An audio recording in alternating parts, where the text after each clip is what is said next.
And here we are. Hello, this is Jay Frost speaking to you from, of course, the Philanthropy Mastermind series brought to you by DonorSearch.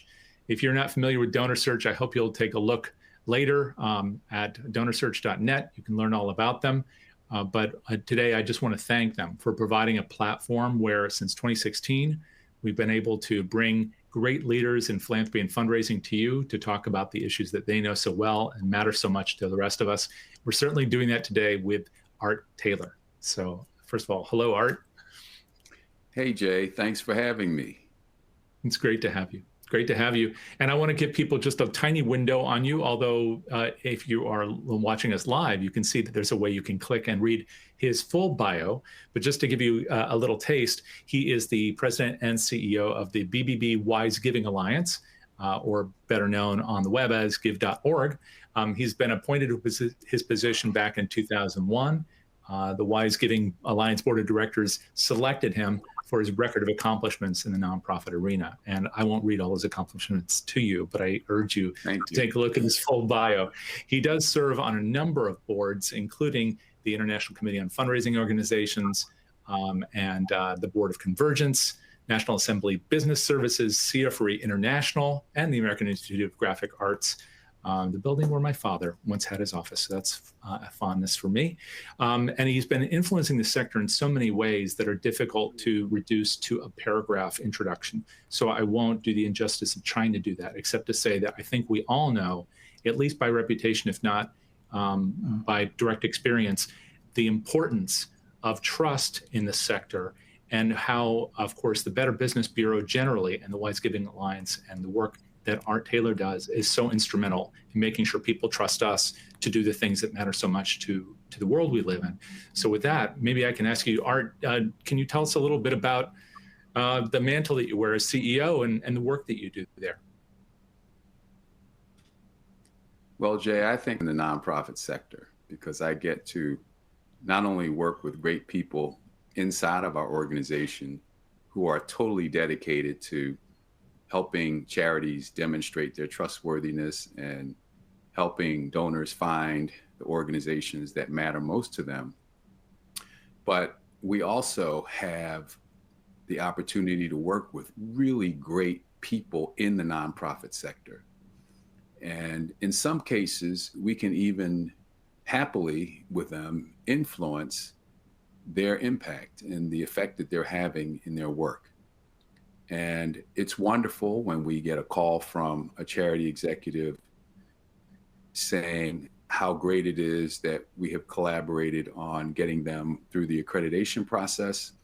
And also when we hear from a donor who says how meaningful it was to see a report on a charity that they care so much about.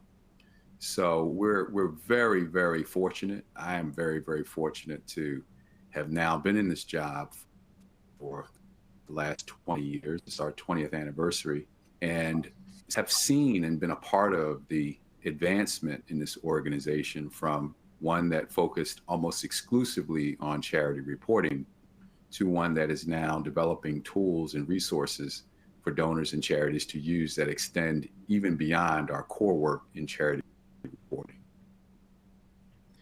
And if you don't mind, maybe you can take us back a little bit to your earliest work with the organization, but also the organization itself. Because when I think of the Better Business Bureau, I still have in my mind people reporting on or complaining about some company, maybe locally, sort of the original and more institutionalized version of Yelp. So tell me, what is it really like, especially for charities that are interacting with you? Sure. Well, you know, the Better Business Bureau has been around more than 100 years. And its mandate was to help consumers, really, who were trying to figure out what products and services were best for them. And the BBB was helping companies demonstrate marketplace trust. Mm-hmm. Some years later, after its founding, particularly around the early times in World War I, there was a need to for charities to begin appealing to people to support the war effort. And it was at that time that the Better Business Bureau began its work helping people understand which charities were best in a position to help them with their philanthropy. Mhm. And so, you fast forward years later, and the work that was simply in just creating some type of profile for a charity became one that we currently use, which is to evaluate them in relation to a set of 20 accountability standards. And we go quite deep with that work, everything from how well a charity is governed to how truthful the information is that they're putting out, including their appeals, how they're using the resources that they receive and how they're reporting on that, and even asking them whether or not they have reports on the impact or the effectiveness that they're having in achieving their mission. So the work has really evolved over the years, and we think it's the most robust charity accountability evaluation that you can come across in the sector. So we're really proud of that. One other thing I'll mention is that the standards we use to evaluate charities weren't simply created by a few of us in a room. There was a quite extensive process involved in developing the standards, including naming a panel of people who were connected in some way with the nonprofit sector, surveying donors to get a sense of what they expected from charities, and then developing an exposure draft, which we put out into the public space, received comments on for over a year, adjusted that draft, and then actually published the final version of the standards. And so it's a quite involved process to come up with these standards. And when we say a charity meets those standards, we really think that they meet the standards that are most appropriate for the nonprofit sector and really reflect the interests and concerns that donors have.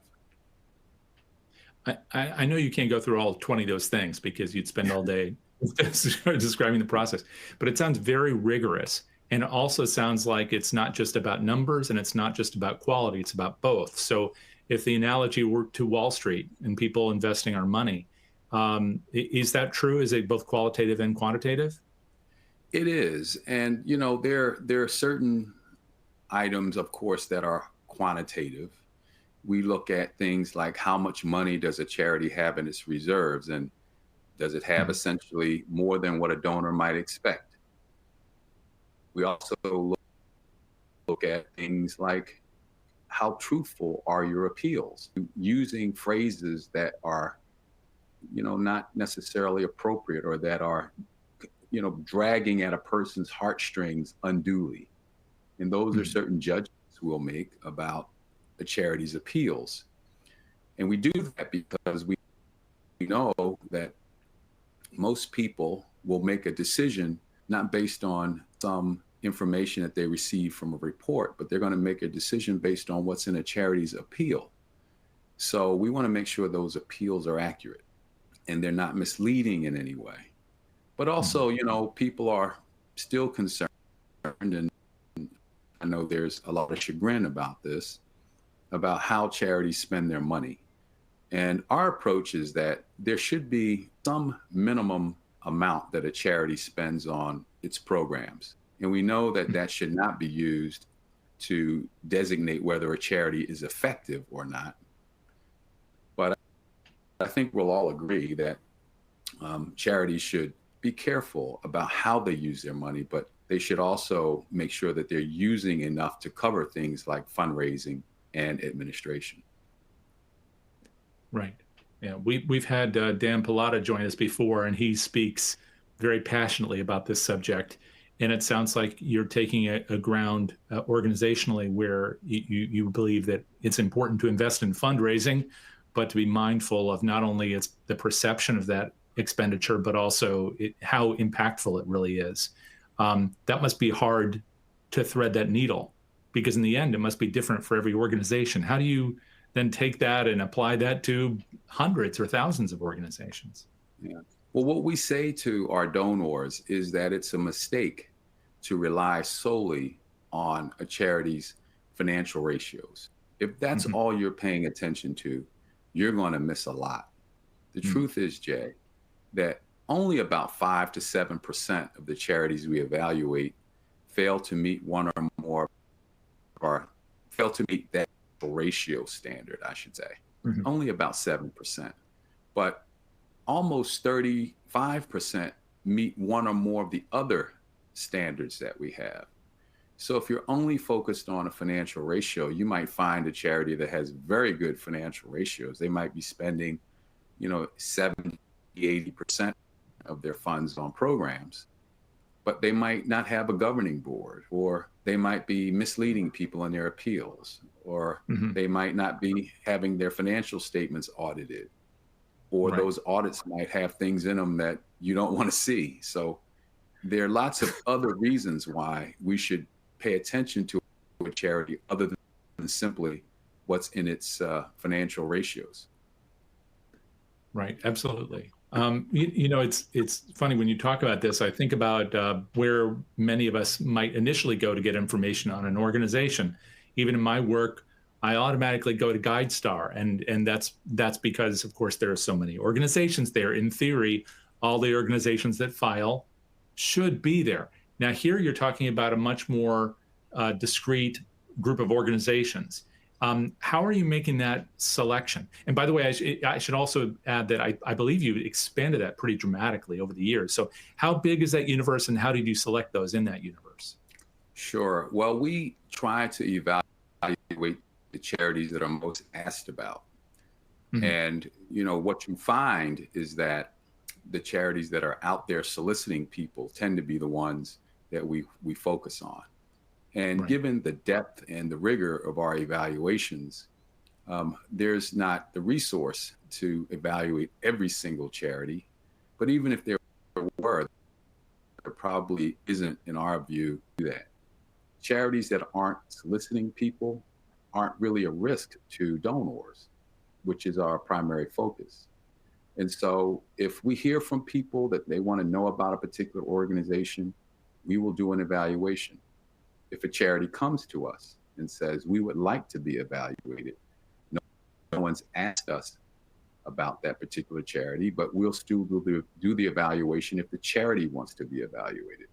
And we Mhm. have great resource in the Better Business Bureau system to do regional and local evaluations through Better Business Bureaus that are doing similar work with local charities.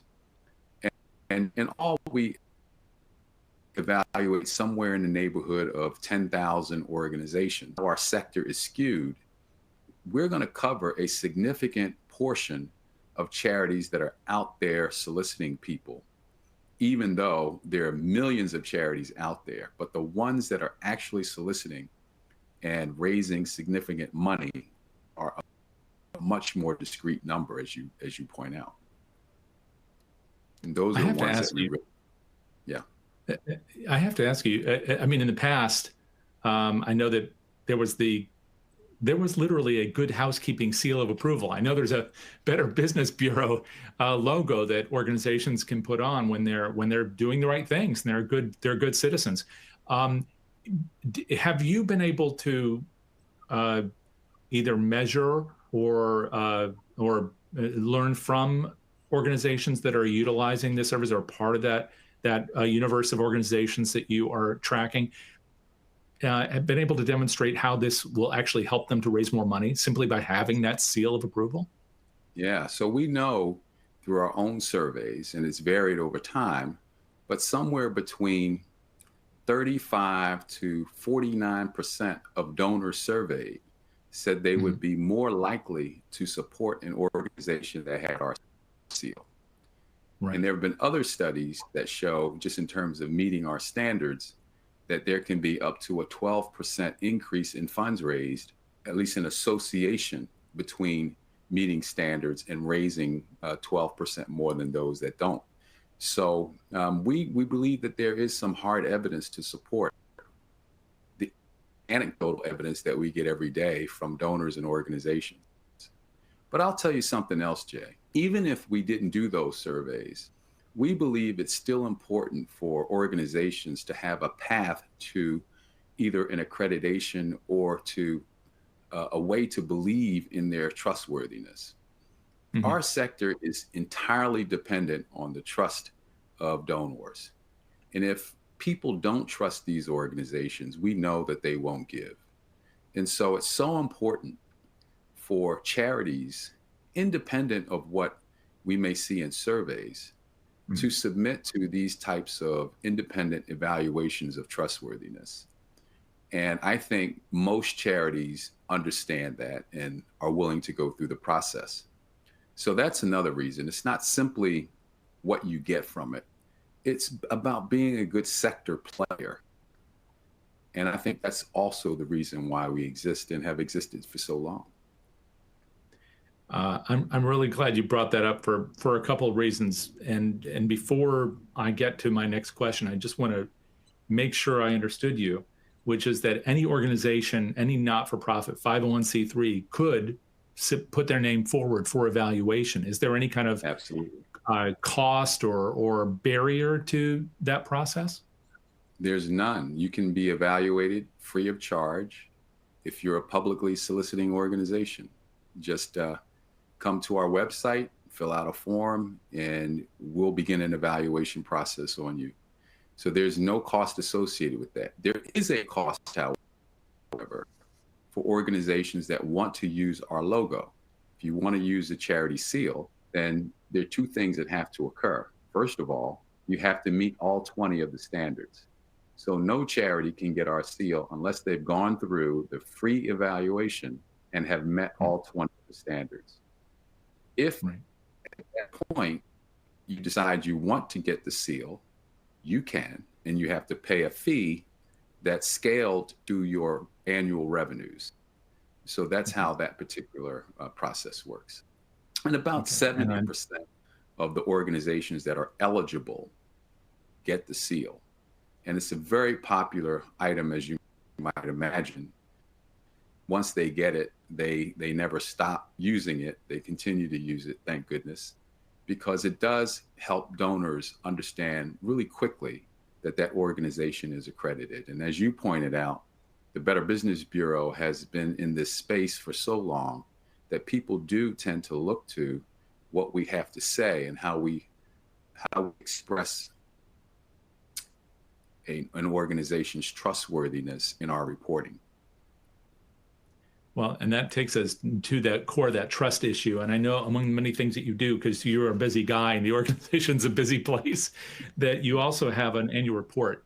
I guess it's the fourth year that you've released a report on trust. I'm trying to make sure I have the right name for the report, and I'm not finding it right now. Oh, the Donor Trust Report. That was the easy. Donor Trust Report, the give.org Donor Trust Report. Right. And that once again is free and available to people. And I would really encourage people to look at it for a bunch of reasons. But one of them is that you are tracking people's changes in trust for different types of organizations among different cohorts. Or to put this in more plain language, are younger people responding more to this kind of organization?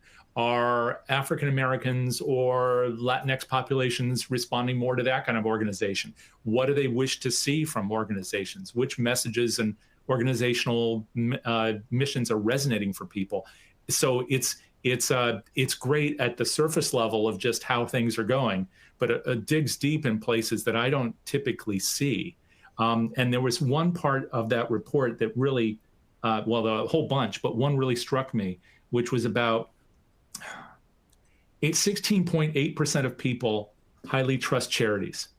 So another way of looking at that, of course, is that over 80%, 83% of the population does not. And that's pretty scary. What first of all, how is that trend line changing over time? And what do you trust? But does not highly trust charities doesn't mean that there's no trust, right? So highly trust is the highest level. Thank you. Yeah, so that's we can take a little bit of a deep breath, but charities are caught up in what most institutions are going through right now, which is a decline in trust.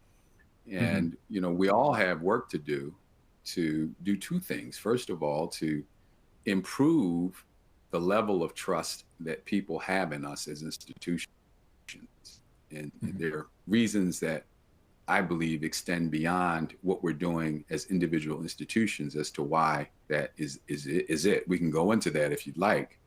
But also, I think, we have to make sure that we're doing everything we can to demonstrate to people that we are trustworthy. So, it's a double-edged kind of situation there. We have work to do ourselves, but there's a broader societal shift, I think, that we're all sort of caught up in right now that has less to do with actually what a charity is doing and more to do with the perception that people get because of the increasing amounts of information out on institutions that are showing things perhaps that have always existed, but people didn't know. And now now we get to know. So it's kind of Right. shaken I think our trust in institutions.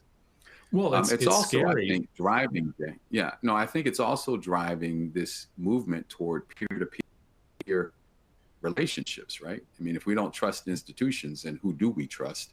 And I think Mhm. that's why we see people giving directly to individuals who are in need or through crowdfunding or through opportunities that they have that skip over charitable organizations or institutions and try to give more directly. So there's a lot going on to unpack when we start talking about where trust is in institutions. Wow, there are so many places we could go right there. But if I can ask, I don't know if you can even answer that question. It might be difficult. How you feel about that growth in direct giving to individuals? It's all over the place, especially across social media. Yeah. Well, I'm a part of something that recently started up. It's called the Generosity Commission. I've been asked by this Generosity Commission, along with my friend and colleague John Tyler from the Kauffman Foundation, to co-chair the Policy and Government Affairs Task Force of this Generosity Commission. And the Mhm. Generosity Commission was started to sort of look at American generosity and assess whether it was in decline, whether it's growing. There's some indication that it's maybe declining somewhat when we look at the amount of people actually giving to charitable organizations. We've seen Right. a steady decline over the last 20 years in the number of people making gifts, even though the total amount of money has remained relatively stable and in fact has grown. So my job and John's job, along with our task force, is to try to think through what might be some of the reasons for this and whether there are policy changes that we could develop and recommend that might inspire and increase giving. And so um, there is a recognition that there's something going on in our environment that is maybe shifting the way people give, and they're giving less. Maybe families are giving less families are giving to institutions, and we Mhm. don't really know because we've never measured it in the past the extent to which people are generous outside of the charitable space. And Right. so we're going to have to do some benchmarking there to try to figure out, what's going on with, me giving to my friends or neighbors down the street without giving through an organization. But, we can see, right? We can certainly see that there are certain things happening like Giving Tuesday that inspires people to give. Record amounts of money are given on Giving Tuesday. So that's a very positive development over the last few years. But we also know that things like the charitable tax deduction, which used to be an incentive, is no Mhm. longer an incentive for people to give to charitable groups. We can see that institutions like the United Ways, which used to be a way for us to give at the workplace and almost a compulsory way for us to give True. right to the workplace. We all remember those campaigns where people come around to your desk, this is what you're giving because we're going to beat the department down the street. That doesn't exist anymore, right? You can't do Right. that anymore. And we also have heard that millennials want to be more engaged in the organization and they're not as interested in giving, at least cash. So Mhm. there are lots of things going on. I mean, look at the combined federal campaign. It's a shell of what it used to be, right? But that was also Right. a major piece of our philanthropic infrastructure that enabled large numbers of donations to pass through to charitable organizations. So the environment is different now, and so we have to try to look at generosity perhaps differently than we have in the past, and really understand if there's a shift going on in our hearts and in our spirits about giving, or if it's what we're giving to and how we're giving Right. And maybe even how we're asking, because and one of how the we're things asking. that's in one of the things that's in that report, which is very interesting, I had not thought about it in comparison to, let's say, historically United Way workplace giving programs or combined federal campaign. And everything you said really resonates for me. I'm sure it does for everyone watching and listening. But there was something really interesting here, which was about how, and I want to make sure I quote it correctly because it was so damning about, let me see, um, racial minorities and younger respondents express a higher desire to be approached by charities. And the reason Yeah. why I'm quoting that is because if we were all in a workplace, regardless of what our background, ethnicity, all these other issues are, but we're all in a workplace, then United Way would have gone desk to desk, quite literally, like you said. If And that's assuming that everybody was also that there was a diversity within the workforce, which was not always the case. Mhm. But I'm putting that aside. Um, but if an organization now is entirely responsible for the giving that occurs, or largely, we need to ask in order to receive. If we believe that's a tenet of philanthropy, and maybe the Generosity Commission will be able to better understand how much is just the market and how much is our demand. But we do know that every ethnicity in the United States, just like every religious group in the United States, are extraordinarily generous, but a lot of that giving has been informal and not measured. So that's why I know the Generosity Commission will be so important in understanding this. But when I see that racial minorities and younger respondents are ready to be approached by charities, what it also seems to say is that charities are not approaching these people. Am I reading that correctly?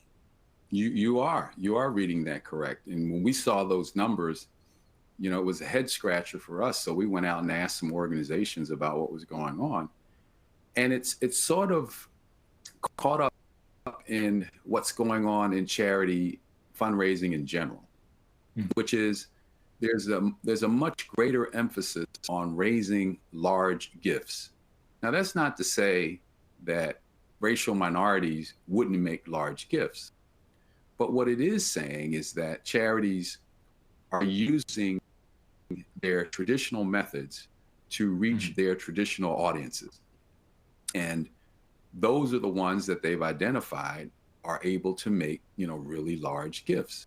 And so you think about what it takes to get large numbers of people to make small donations. And it's a much different mix of activity, right? I mean, than it is to have people go after large gifts. Mhm. And so what charities are saying is that number one, we don't know how to reach people of different racial groups to ask them. And when we are asking, maybe we're not as effective as we might be. But more importantly, we don't have the resources to do that. And, charities are not the most innovative. They tend to do the same thing they did last year. If it worked, don't change it. And if charities are getting the money that they need from these larger donors, they're going to continue to do that. So there's no incentive right now, at least, for them to change. But I think that's a problem in the long run. If we have a country that's growing increasingly diverse Mhm. and we haven't thought through how best to approach them for money, then what happens in the years and decades in the future when we still haven't figured this out? I think it's a significant problem for our sector, Jay. And I hope that there's some work that people will begin doing, identifying how to reach these groups. If we lose them, I think we lose part of the soul of this country. And we certainly lose much of the power of charitable organizations to do great work. And by the way, if you put racial groups aside, just going after large donors also puts, I think, charity independence at risk. You know, one of the ways we stay independent in the charity space is by spreading our donors out over a large base of givers, right? And what happens when we're only confined to a certain class of people? Do those class of people then get to decide how we operate as organizations? I think it's something that people really have to think a lot about. Excuse me. Yeah, absolutely. It's challenging, and I know that people are coming out from a lot of different directions, but it's rare that people are talking about it as you are in terms of what organizations can practically do to ensure that they are truly representative of everybody, not just that they serve today, who care about the same things today, but also that audience tomorrow. If we even just think about younger people, and we all might define younger differently from one another, but the thing about younger people is they are diverse by every definition. And so if we're not approaching younger people with them, it's a double error, because that's going to be the generation that is going to be the majority. They're also going to be the generation that has that small group of people with extraordinary wealth, assuming that there's still some degree of small group of people with extraordinary wealth. And they're also going to represent all this ethnic diversity that's America. It's all wrapped up in people under the age of you pick 30. So if we're not talking to them, why should they be talking to us? It's a fascinating conundrum, and it's pretty scary. But it sounds like you've been thinking about this stuff quite a bit there. How are you approaching this, especially through that lens of governance and DEI specifically? Again, we're talking about it, but how are you approaching it and talking to people about it? So there's a couple of things. First of all, I want to give my colleague, Elvia Castro, credit for developing the Donor Trust Report. She's terrific. And we would love to talk to any of your listeners, Jay. We would love to get maybe her on sometime to through the elements of that report and what the findings are in a more organized way than I'll be able to do here. I think they'll find it fascinating. And if you just want to get a copy of it, you can go to our website, give.org, and download a copy of not only the most recent one, but the others as well. Wealth of information, and congratulations to Elvia. But the reason this was created has to do with you're right, our focus not only on what's happening today, but also our concern about being prepared for the future. And, one of the biggest shifts going on in society right now is demographic. What we're going to be as a nation is pretty much cast today. We can see today where we're going to be 10, 20, 30 years from now from a racial and diversity standpoint. You look at all types of diversity. We can almost predict today. One of the few things we can predict with a fair amount of accuracy is, what the diversity makeup of our country is going to be. We can see that, right? So why not begin doing some things now so that we can be prepared? It's just common sense. So one of the things we've done, in addition to this report, is that we've begun looking at different modalities of giving. And one of them is to consider what we could do with blockchain and cryptocurrency, for instance, and now even meta worlds. We recently acquired some property in a meta world. And what we're trying to figure out is, will these be ways to reach more diverse populations? Can we build meta worlds, where charities can present their wares and programs and activities that might attract the interests of people who believe they have more control over how to operate in those meta worlds than they may do in the current world today, or just more fascinated by the technology and maybe through the gamification aspects of it, might find that there's a charitable organization that's doing good work that they can support. So Give Safely, for instance, is a way for people to give cash or cryptocurrency to an accredited charity and receive giving points. We call them wise giving points in exchange for their donation. And those wise giving points can then be used to acquire a charity experience, a different kind of experience with a charity than you might otherwise. So it gets the donor and the charity closer together. We think from that closeness can come a more enduring and committed relationship. You can also imagine data. Data is so important in a charitable space right now, but getting data on donors is not easy, especially on many platforms where you can make a gift, but you can't get any information about the donor. Well, what we've done on Give Safely is given people the option of giving their information directly to that charity, not to any intermediary, directly to that charity through this platform, and receiving additional wise giving points. But it's only an option. You don't have to do it. But if you do, you get something in return. So we're sort of, in a way, monetizing a person's information in a way that you don't see on most platforms today.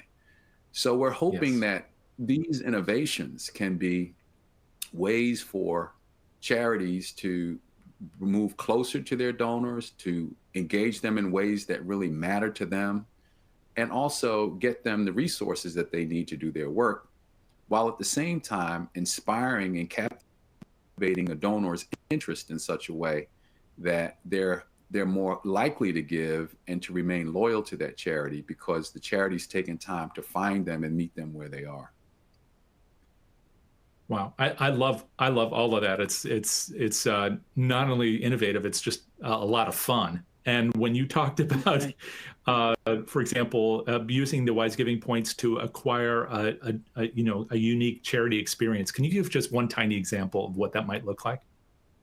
Sure, it could be something as simple as a one-on-one with the CEO of a charity on a Zoom call, or in time it could mean a meeting in a crypto voxels world with your avatar and several people that the charity is serving or people that the charity is leading the charity.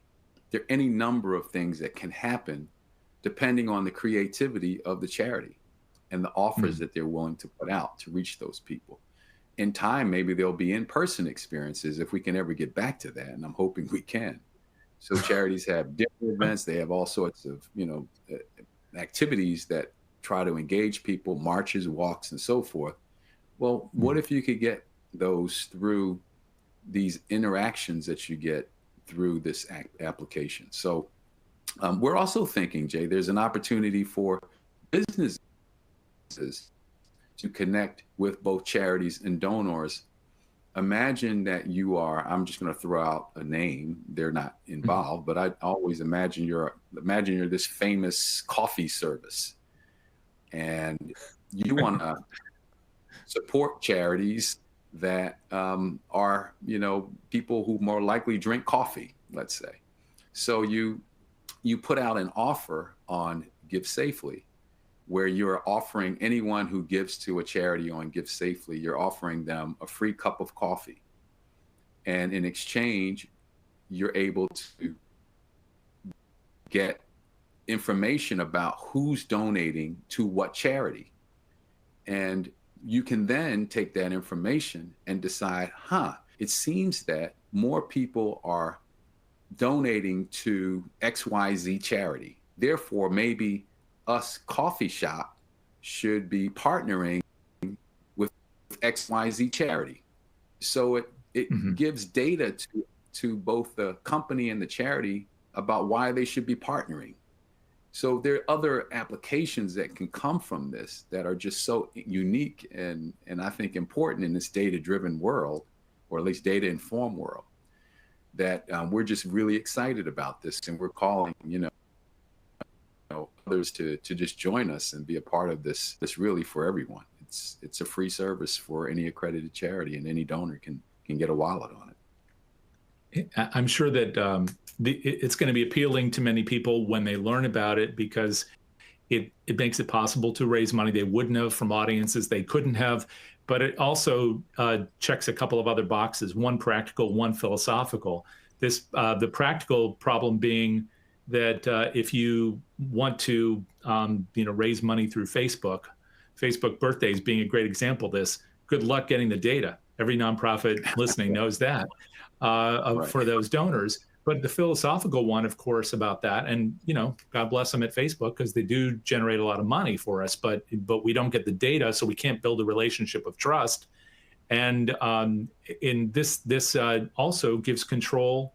It sounds like it gives control to the donor over their own identity and their own data. So that's Absolutely. the big issue arising for younger, not just younger, but especially for younger tech-aware donors who are adamant about controlling their own data, because that is their asset, not Facebook's. So if people want Absolutely. to do more on the Give Safely front, how would they do that? Oh my goodness. You can go to Give Safely now and get a wallet about it. Reach out to us. My colleague Ezra at our organization is running that. So I'm sure you'll give everyone my email address, or they can reach out to us directly at our website. We'd love to connect with anyone who's interested in knowing more about this, particularly your listeners, because they're going to be people who are about everything charity. So let's have a conversation. Come up, be a part of it, and help us build it. Yes, and speaking of conversation, I know I've taken all the oxygen talking with you. If there is a question among those who are listening live, please do put it in the question and answer space. We are monitoring that, and we'd be happy to take it. And if not, that's totally fine, because I'm having a blast learning from Art. We'll also make sure, for those who are watching this afterwards, if you're in YouTube land, for example, that we do include information about how to contact Art and the organization in the show notes. So be on the lookout for that in the description below this video. I'm talking as if it's already happened, which by the time you're listening to this, it will have already happened. That's a lot to unpack. It's a lot of great information, but it sounds like each of those things that you're working on are requiring a great deal of time and attention from your staff and from you. What's driving you?